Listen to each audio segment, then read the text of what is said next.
如此拙劣的陷阱，未免也太瞧不起人了。去。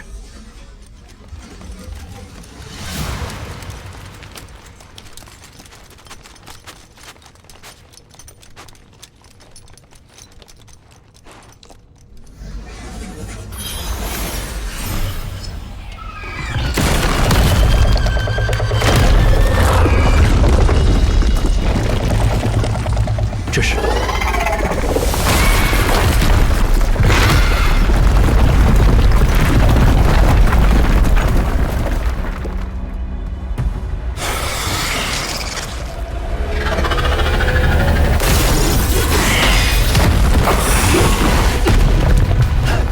好怪。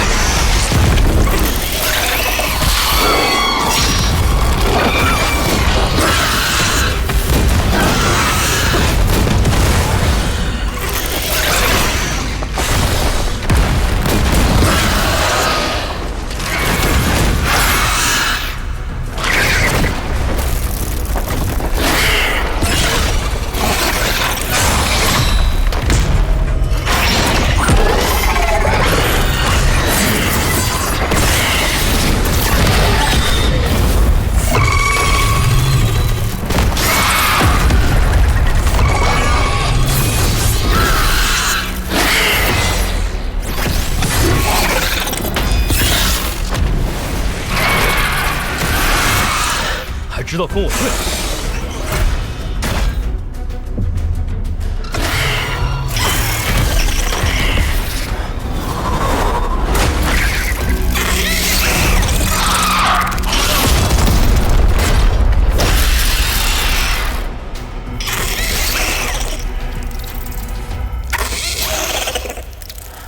这什么妖兽？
还会飞？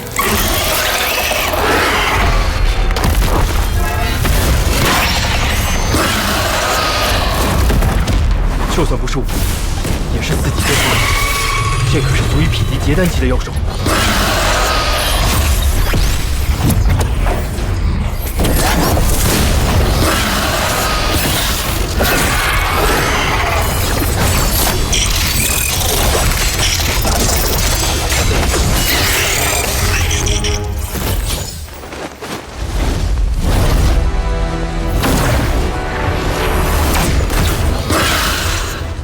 我的金丝子母刃，这次可不大了。这样下去，迟早要被追上。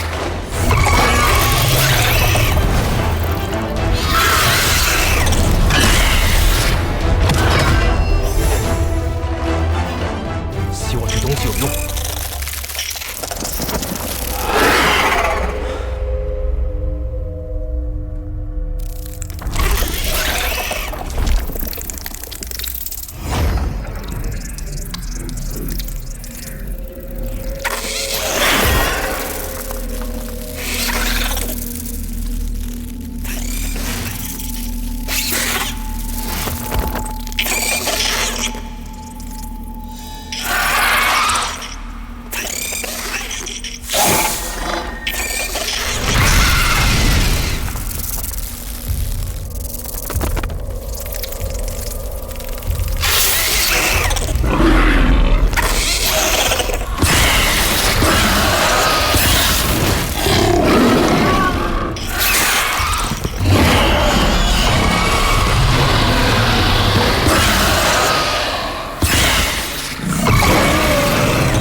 这次真是侥幸，差点就没命了。这里离家园城不远，这么厉害的妖兽，不可能是野生的。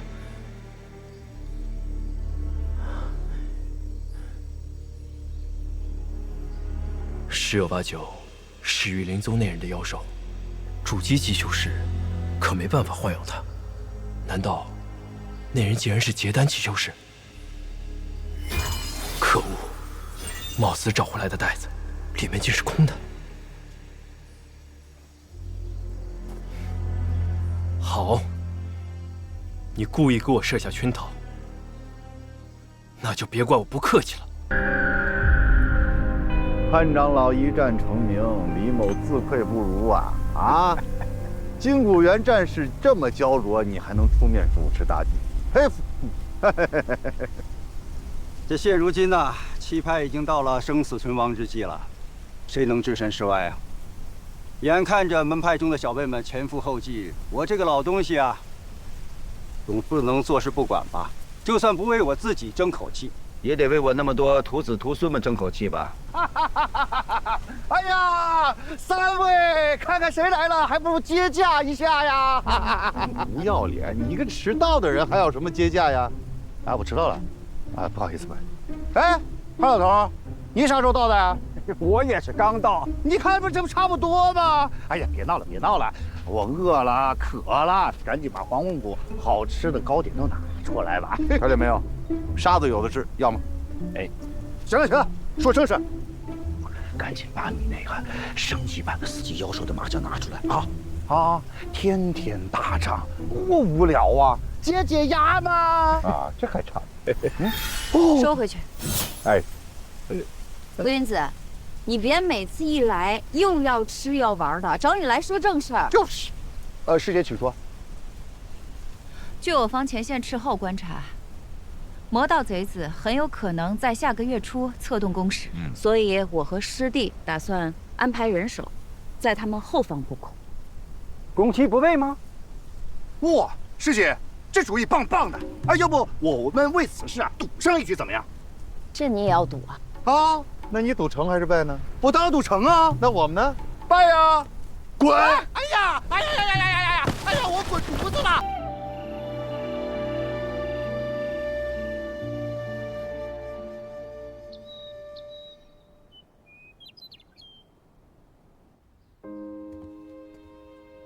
大概是福祸相依，这次大战吃了点闷亏，但没想到却因此突破了。修为正式突破到了筑基后期，也随缘破解了玄阴诀里的奥秘。没想到这部功法竟不是天南大陆之物，甚是邪异。还好我没有贸然的服下玄年五行丹，这丹药要以筑基期煞妖血气酝养而成，难怪月皇将此物交给他们。这五人恐怕到死都不知道，他们只不过是月皇咬的药罐子。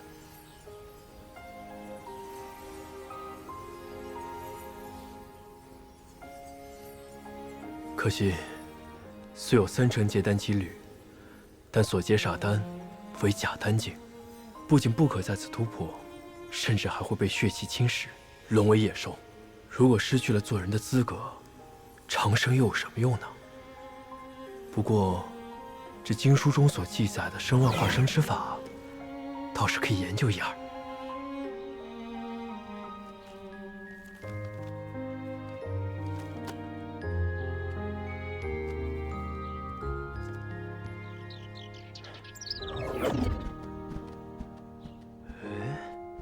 这是什么新法术啊？有点意思啊！臭小子，我让你好好给我看着秦家，啊！你给我捅出这么大的篓子来！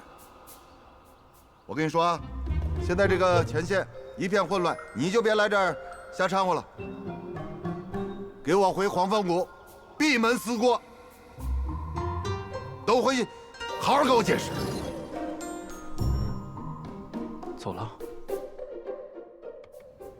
大哥哥所料不错，这王管事啊，果然私藏了好多金银财宝，都被莫姐姐给找了出来，分给了城里的穷苦百姓。哎，不过莫姐姐说这些法器啊、符箓什么的，还是交给你来处置最为合适。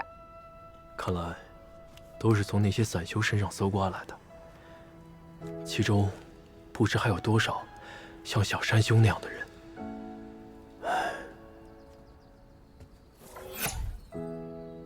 莫姑娘有心了。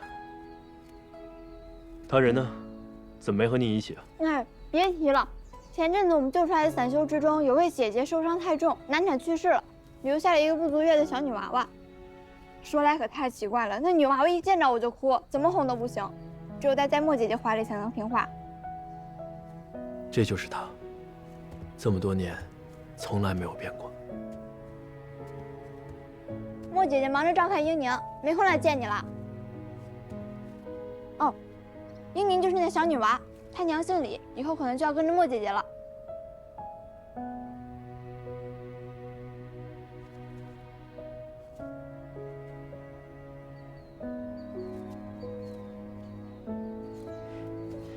这回你出力不少，说说吧，想要什么彩头？还真有彩头啊！我想要什么都行吗？我想要什么，大哥哥都会答应我吗？说说看吧，是丹药、法器，还是高阶符箓？那你要什么？我想拜师，师傅在上，请受徒儿一拜。起来，有什么话好好说。站起来，好好说。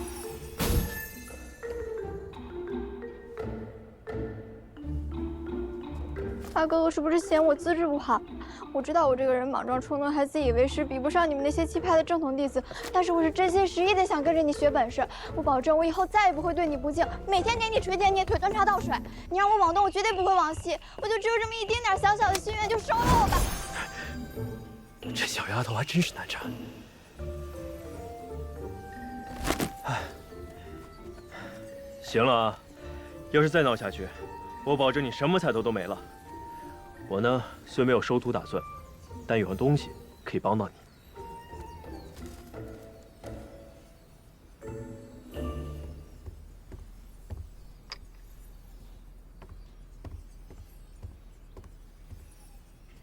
你资质不错，可惜我不收徒。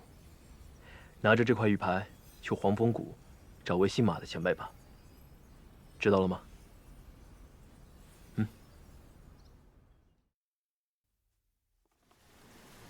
莫姑娘，见字如面。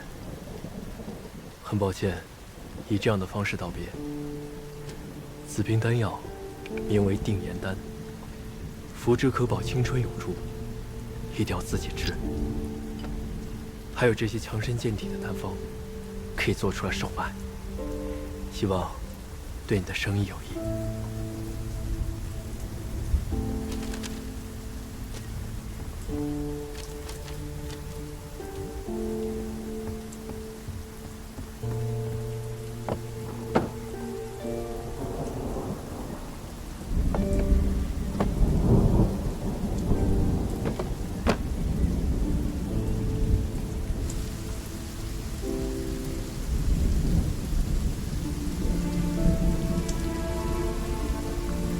韩某自将远行，此去迢迢，不知归期。莫姑娘，还请将我忘了吧。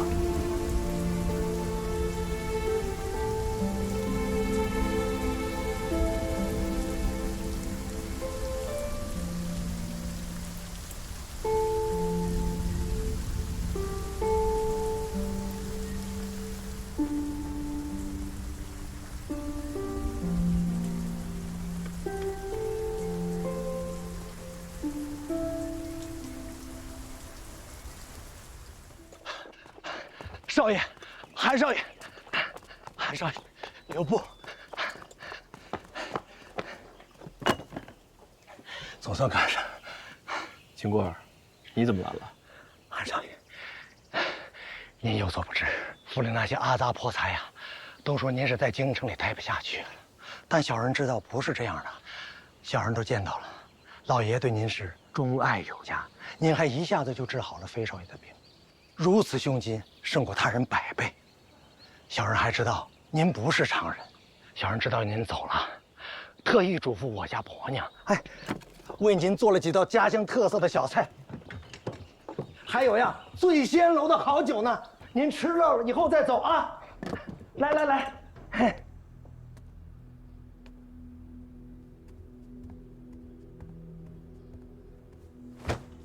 老爷，您可一定还要回来呀！小人一定为您看顾好这份产业，您一定要回来继承呀！起来，把我想成什么人了？哎，那什么呀？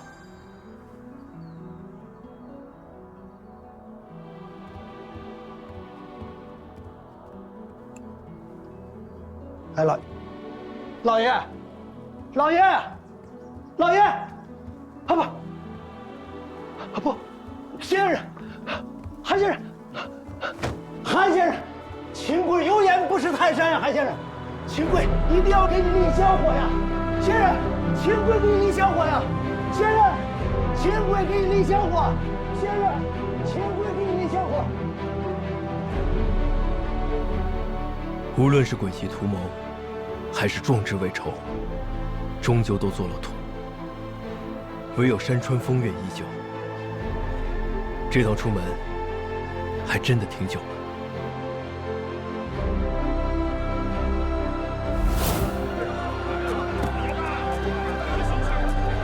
这么多年了，这家园城还是老样子，也不知曲魂去哪儿了。回黄风谷之前，得找到他。偷懒的家伙，平时怎么让你干活的啊？毛手毛脚的，你们这些人呢，真是不太行啊。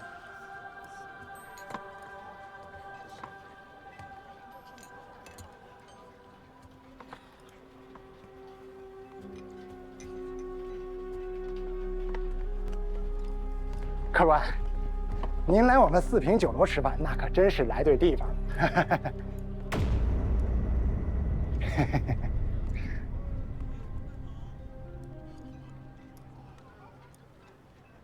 我们的酒菜，连京城的大爷呀，那都是赞不绝口的呀。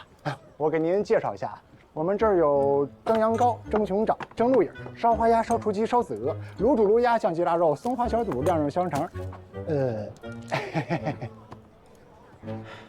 我不是来吃饭的。明白，那您就是来打听事儿的。您呐，尽管问，就这一点，没有我孙二狗不知道的。问，这家园城就没有我孙二狗不知道的事儿。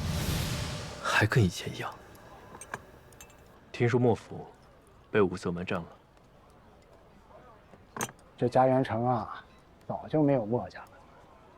他们老爷子没了以后，是每况愈下，还得罪了先前颇有交情的五色门，一夜就被人给灭了，那叫一个惨哦。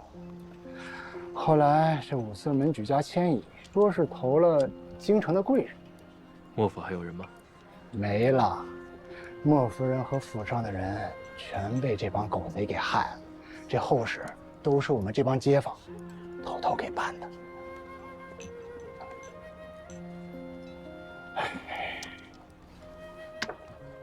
死者为大，掌柜的仗义。来，写的了。小二，哎，来了。客官，您什么吩咐？那个。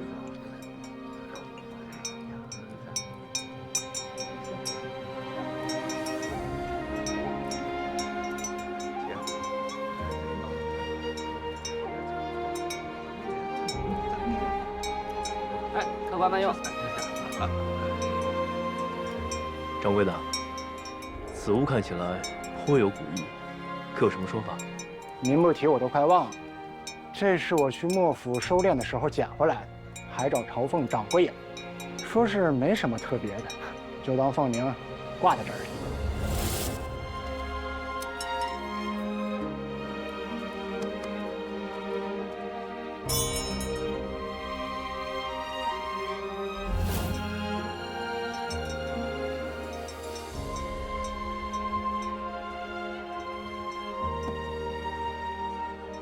实不相瞒，这幕府当年和我有些渊源，只是有些年没走动了，一时物是人非。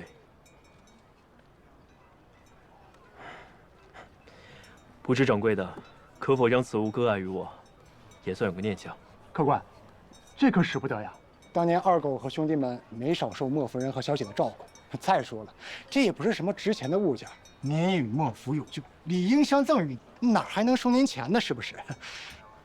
您要真想意思一下，不如照顾一下我这店里的生意，我去给你张罗几个好菜啊！您等等，您等等。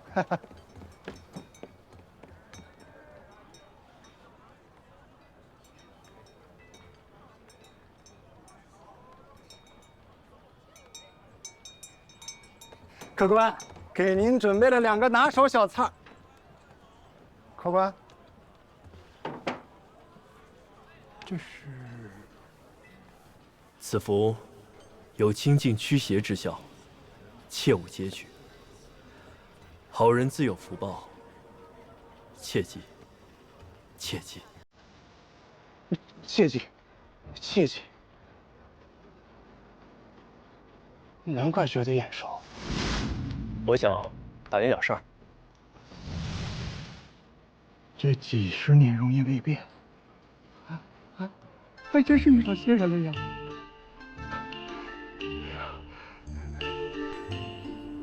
以后我这4平9楼就改名叫玉仙楼吧。以后我这就叫玉仙楼了啊！记住了，我遇见仙人了。老板，以后啊，我这就叫玉仙楼。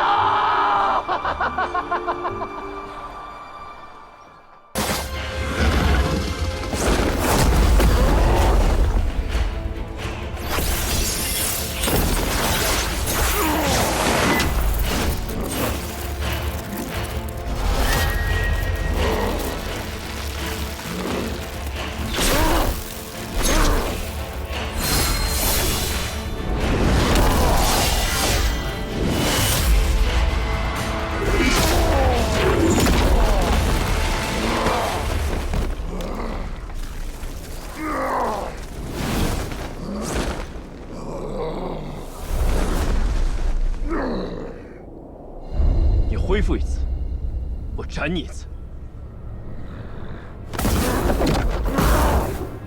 很好，愤怒吧。这秘术激发兽性本能，这种场合失去理智，可就离死不远了。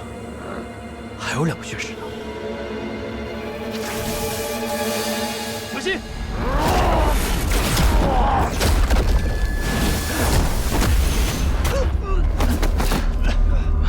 宗师兄，大块头交给你了。好，弟弟。不好，是极其猛烈的湿毒。来。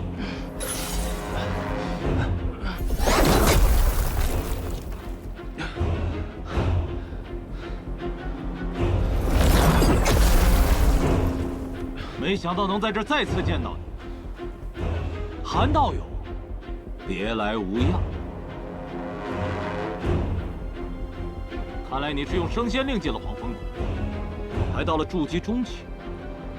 所以，在太南小会你就诱骗散修，拜你所赐，吴九只成了现在这副模样。老天让我活着，就是为等你上门送死。别废话了，万小山道友的仇，今日就一起做个了结吧。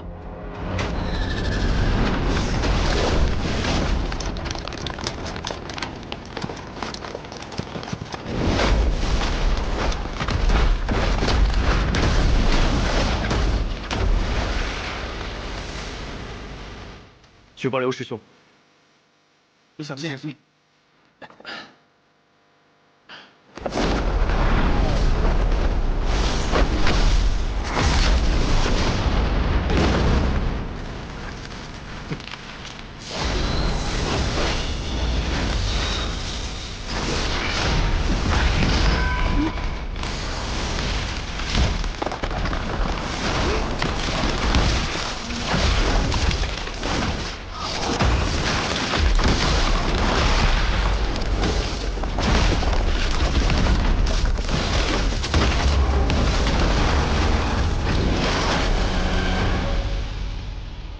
早就说过，你是我的猎物。你和那几个不一样，老像个习武的。算你有些见识。我汉州宋家本就是以武入道，看你这样子，难不成以前也是厮杀汉？口口声声不涉世俗，可这世间征战不休，背后都是修仙门派世家操控。你们倒是仙风道骨一团和气，到头来死的都是凡人。你这半人不妖的，又有什么资格代表凡人？大言不惭！气派的渣子，去死吧！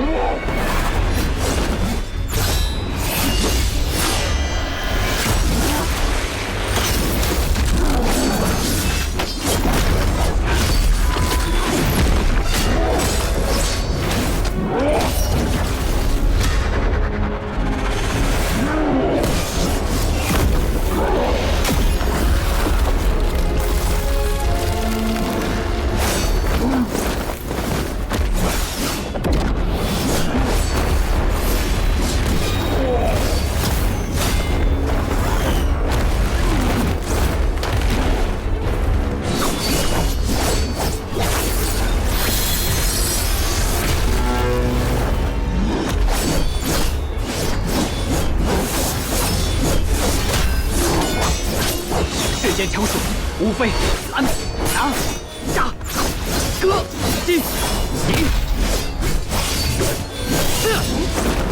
剑术也是如此，有道是一寸长一寸强。像你这样粗暴的战术，枉费这炸妖之躯，当真是暴殄天物。你废话太多了。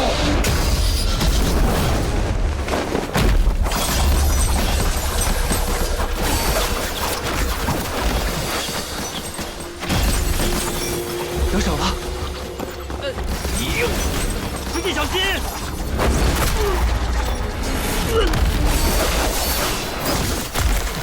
哥！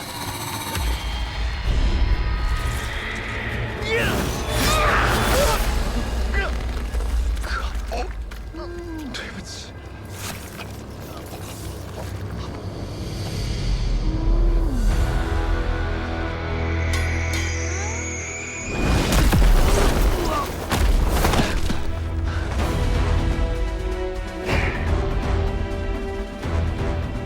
你的味道应该也很美味吧？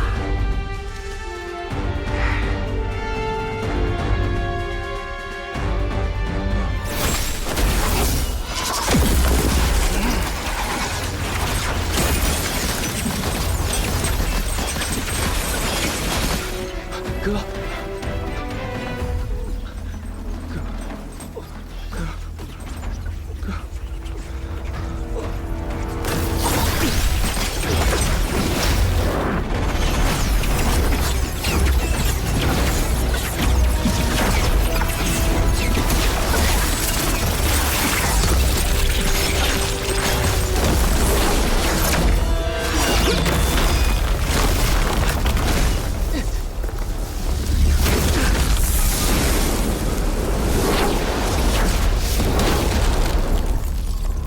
你的废物同伴又少一个。韩师弟，速战速决，为我护法。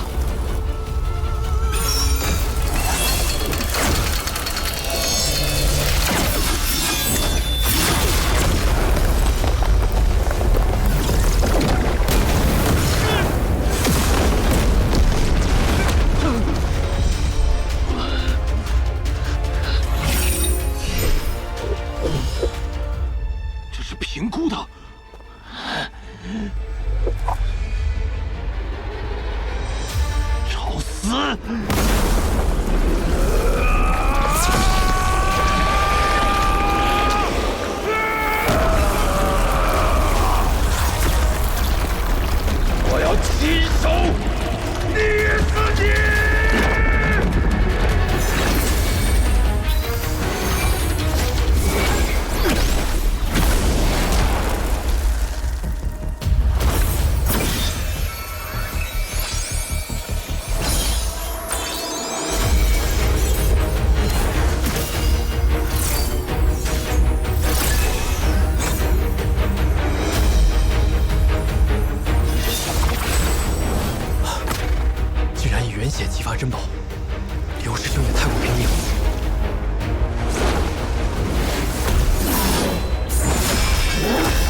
心情好，给你立个碑。南征湘西百人家铁罗，杀你们！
速速化妖，与我一起对付他们！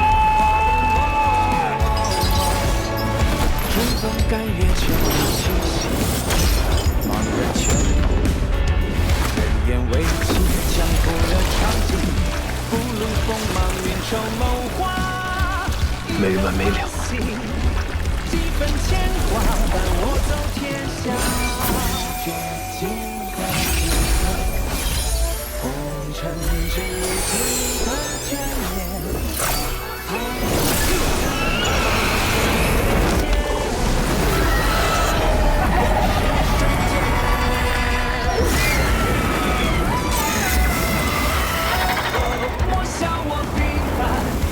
几位师弟辛苦了，都退下吧。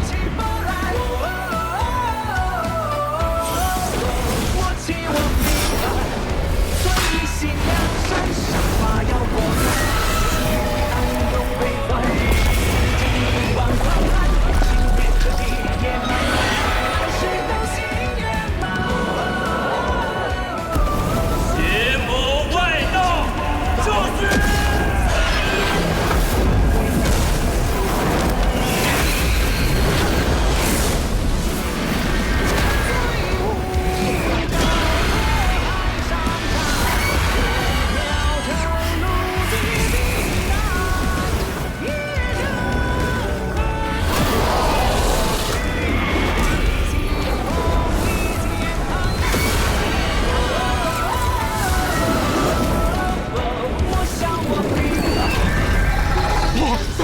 还差一点，还差一点！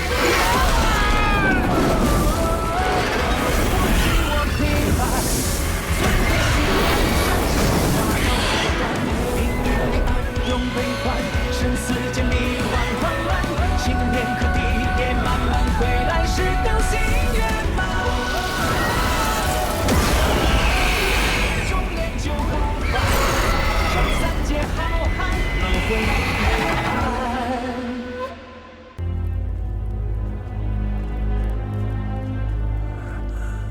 参见主人，属下有如使命，城外分舵，王护法、小王爷皆落入敌手，请主人责罚。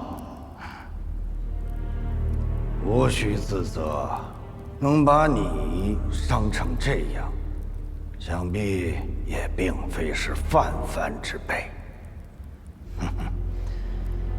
我料想。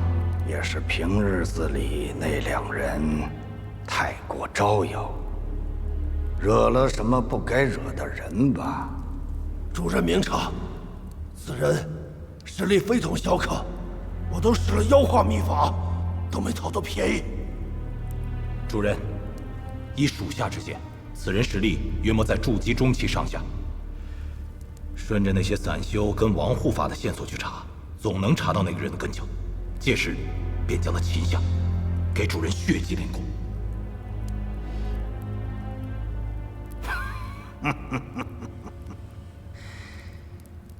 本座不日即将出关，如果你们现在弄出这么大的动静来，必将引起七派与六宗的关注。稍待些时，本座出关，必有大成。到时，我等不会畏惧任何人。哼哼，贺谢主人，我等性命荣辱皆系于主人一身，属下这就召集约束教众，加强防备，绝不让此人打扰分毫。你等都下去吧。属下告退。铁罗，你留一下，待本座替你疗伤。谢主任。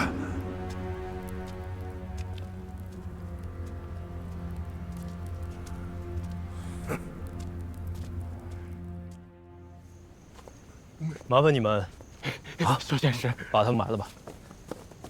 是，小仙师。小仙师，自从那些妖人身上搜索出来的财物与灵石，悉数奉上给小仙师。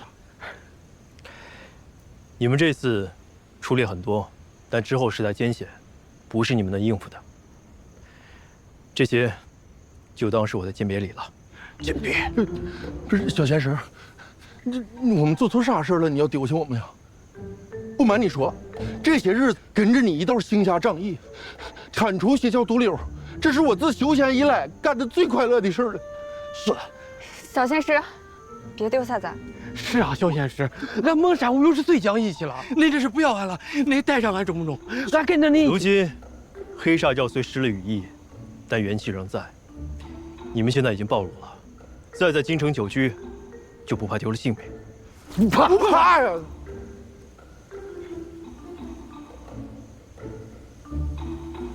不怕也不行，都回去吧。小仙师，自即日起，俺蒙山无忧愿拜在小仙师门下，道上不安，万死不辞。什么万死不万死的？你们呀，都好好活着，长命百岁。他这是不带咱了。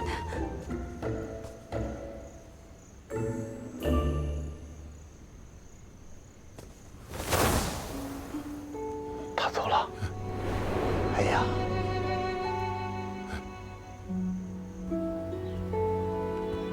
这个传音符你拿，有什么事情传音给我。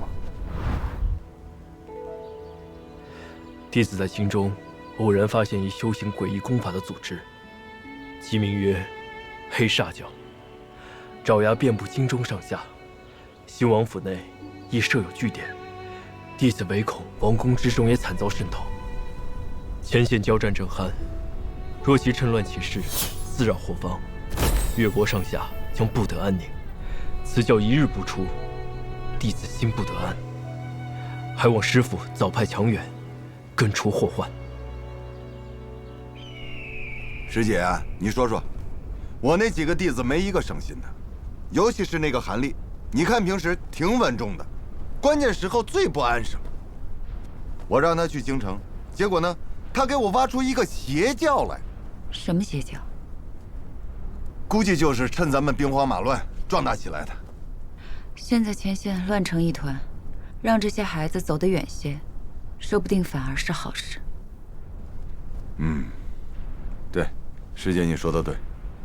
回头我就把刘静、武炫、宋萌、魏娘他们打发走，保存些实力吧。行，就这么着。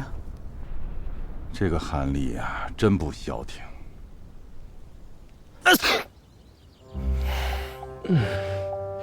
修行了这么久，还打喷嚏，有种不太好的预感。不行，不能再让其他的事情耽误了。修炼，修炼，修炼。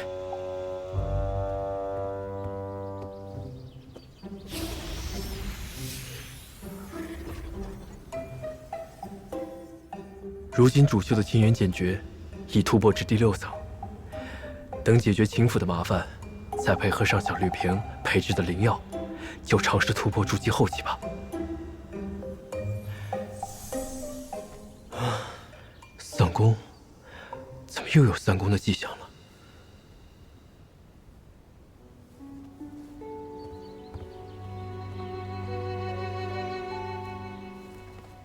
这三转重元功上说，每当修炼到千元剑诀第6层，应该散功重修3次。像我这样的伪灵根资质，只有这样反复的压缩真元，才能多一次突破结丹的可能。不过散功一事，未免太过疯狂。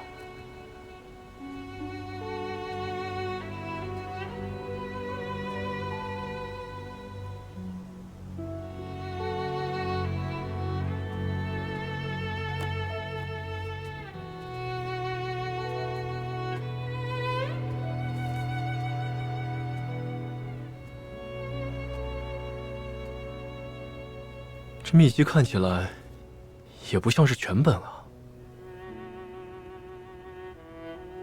那妖化秘法能令修为暴涨，想必隐患也是极大的。那些人练完之后，好像都变得疯疯癫癫的，不知道是不是受那诡异的血气影响。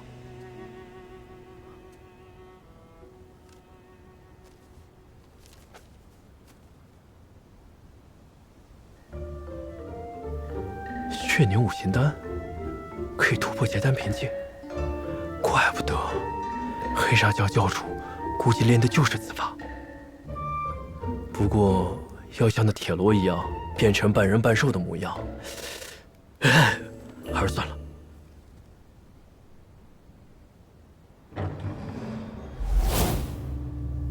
看来是暴露了，纵过赶来。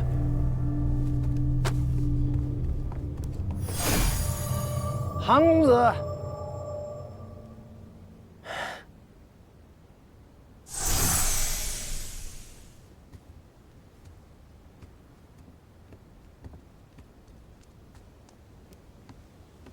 公子，有您的朋友登门拜访。我的朋友？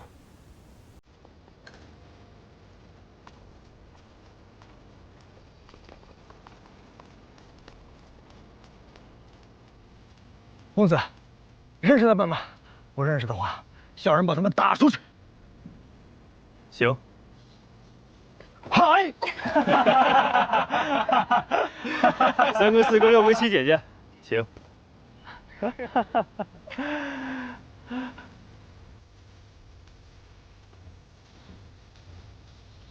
师兄师姐，此番来援，旅途劳顿，韩立感激不尽。嗨，师弟，你怎么神神秘秘的？还特地在信中嘱咐我们，不要暴露黄风谷的身份。我们装的怎样？像不像普通凡人？紧赶慢赶，可算是赶上上元灯会了。你来这京城也有些时日了，可去了木香居？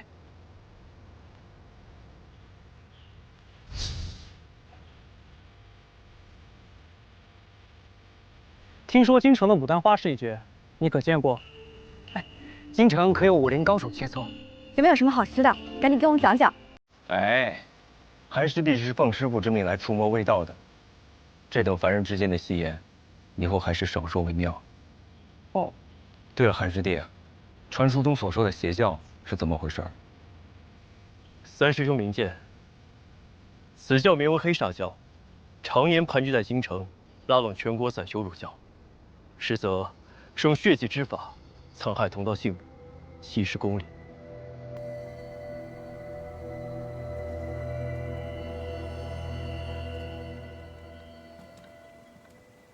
岂有此理！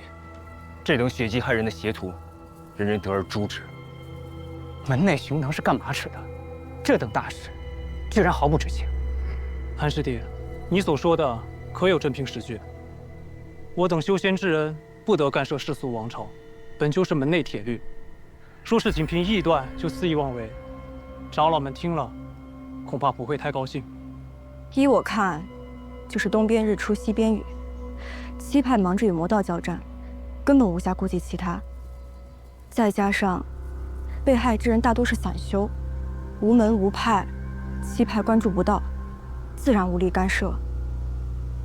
根据我收集的消息，这黑煞教共有4个筑基期的玄师侍卫，还有1个教主正在闭关。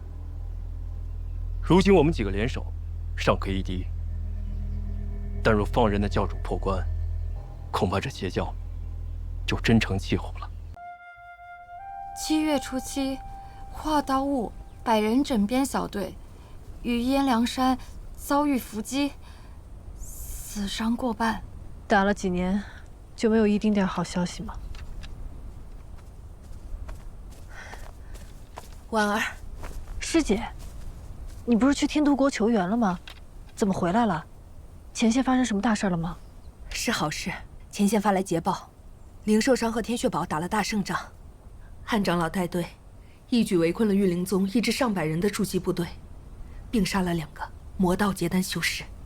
可是，之前我们的人不是查到汉长老与魔道交往密切，甚至还有书信来往，会不会有往来不假？不过是汉长老假意投敌，为了取得魔道的信任。要不是提前掌握了玉灵宗的行进路线，也不会有这次的出奇制胜。可是我总觉得不对劲。灵寿山既然能骗魔道，那怎么就不能反过头来骗我们呢？婉儿，慎重一点是好事。不过此战一定不假，多少弟子亲眼目睹，还有结丹修士在此战中陨落。就算魔道和灵寿山真的有勾结，也不会拿结丹修士的命去做戏。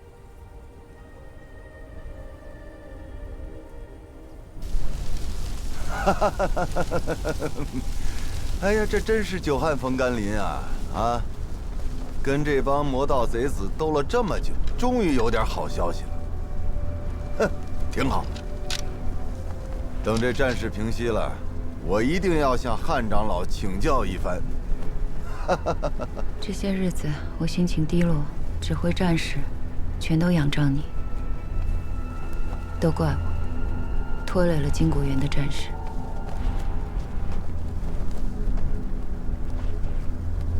师姐，还没有轩儿的消息啊？那魔头行踪不定，也不知道他到底把轩儿藏到哪儿去。无妨，过几日清虚门与灵寿山就会来跟我们会合。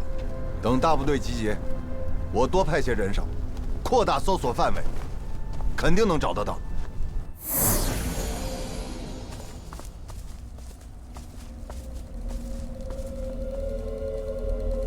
鬼灵门王禅，求见云路老祖，烦请通报。王家那小子来了，怎么是来求药的？你这年纪轻轻的，身体不行了，还是替你老爹求的？前辈您说笑了，晚辈才得一稀罕物，以为与老祖有些渊源，特地登门拜访。稀罕物？拿出来瞧瞧。前辈，请看。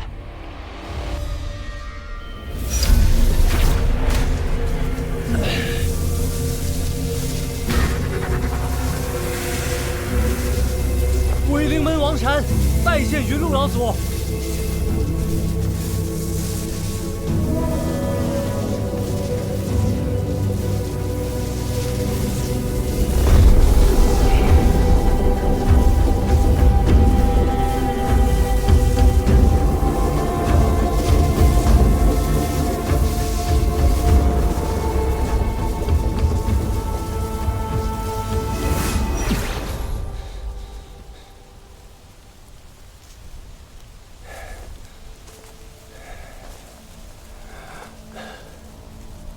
太像了。你母亲，她可还好？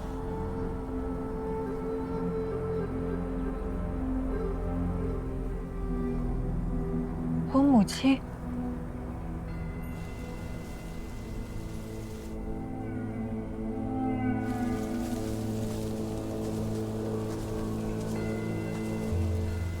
一晃眼，都这么大了。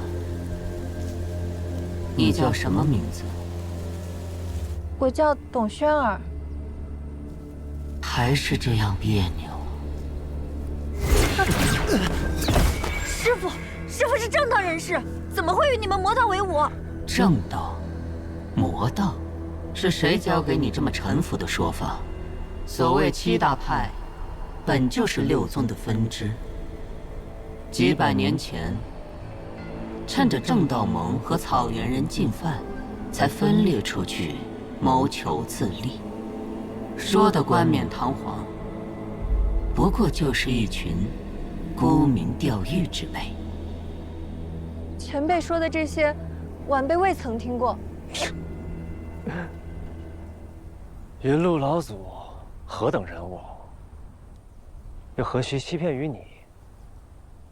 这偃月宗本就脱胎于合欢宗，这灵寿山也是出自玉灵祖，眼下燕家堡也回归我鬼灵门，这七派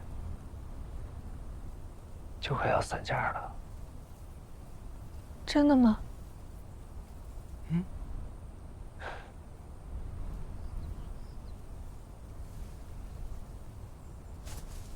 看来，我这做父亲的，是时候给你重新上课了。父亲，老虎的子嗣，又怎能与牛羊为伍？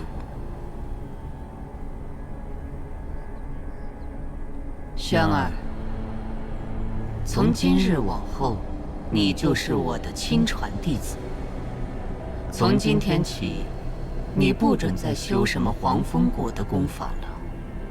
你这天生媚体，就该修炼我合欢宗无上法门。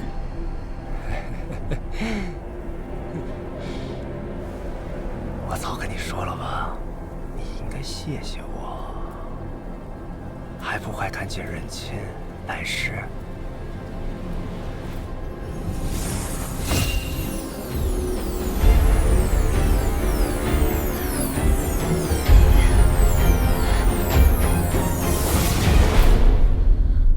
原来这个人就是我的父亲，我竟然从来都不知道。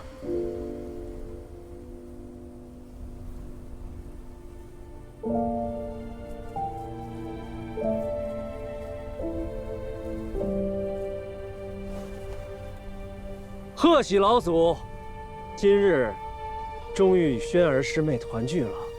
本座会记上你鬼灵门这份大人情。不过，你与轩儿怎会相逢？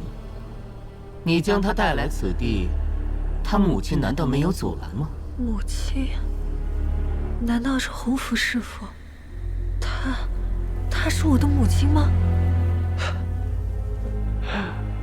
回老祖，我与轩儿师妹初次见面是在燕家堡，当时晚辈便看出她身负传承。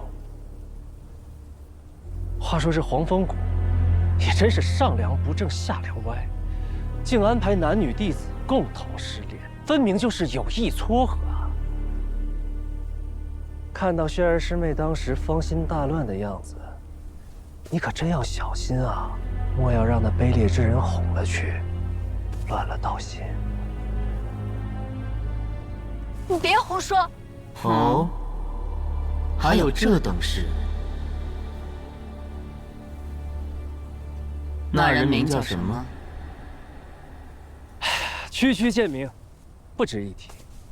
厉飞羽。当然，若不是老祖有此一问，这个名字可不配出现在老祖的耳边啊！你才不配！我就配，我就配。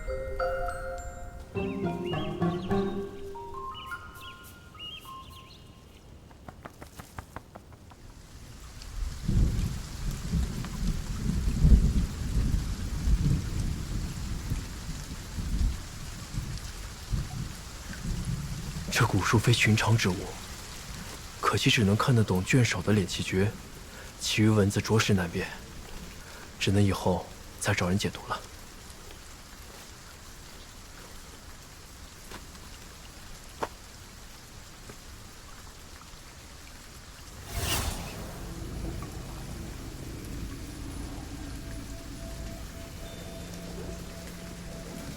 这么多天，怎么都没动静？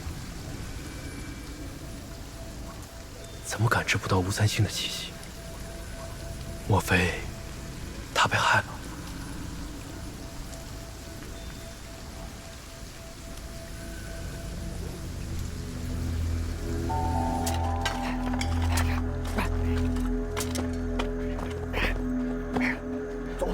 老子中了，走，小五，走。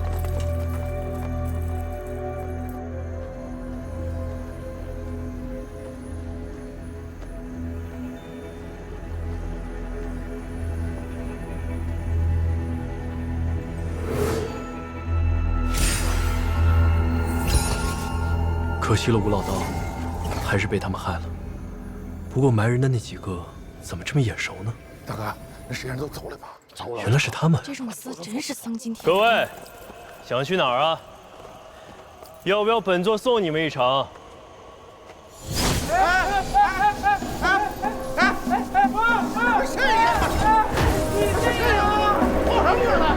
跑到落位，你算啥英雄啊？不是，你倒在头一会儿怎么哭了？我就你急，不求同年同月同日生。咋说同年同月同日死？你要啥要瓜？你给个痛快嘛！你痛快点告诉我。不是5人吗？还有一个呢？他咋知道的呀？哎，咱今天能活了吗？这名声在外他啊。那个呢？这他家被抓走了，三妹也被人抓走了。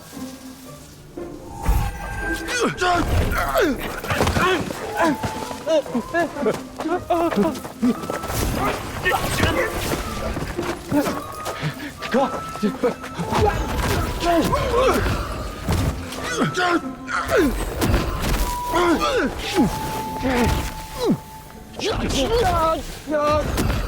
这是风墙术，突破不了。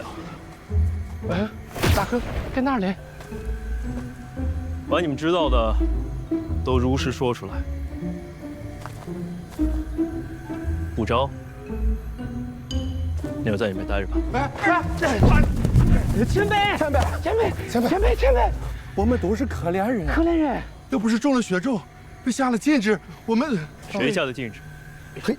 黑煞教啊？为什么？黑煞教要控制我们，让我们帮助他，在越国的周边诱骗、绑架散修啊！啊，那些散修呢？散修，知不道啊。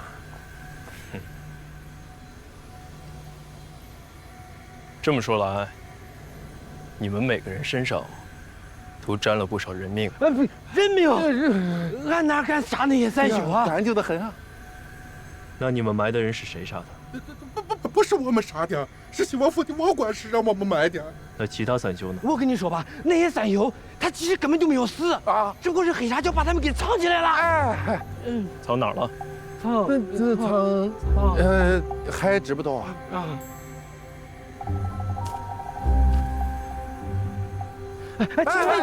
请走，知道，带恁去走。你可是7大派的修士。7大派？哎，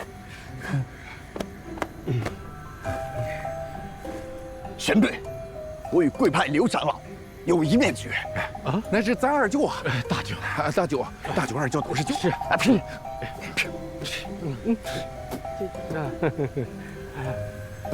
前辈，请帮我们除去血咒，解开禁制啊！我们定会帮前辈荡平黑煞教，匡扶正义，万死不辞。我们王章无忧，对上一派。什么狗屁蒙山无有，成事不足，败事有余。不过是一些未通过考核的外围修士，教主早在他们身上下了邪咒。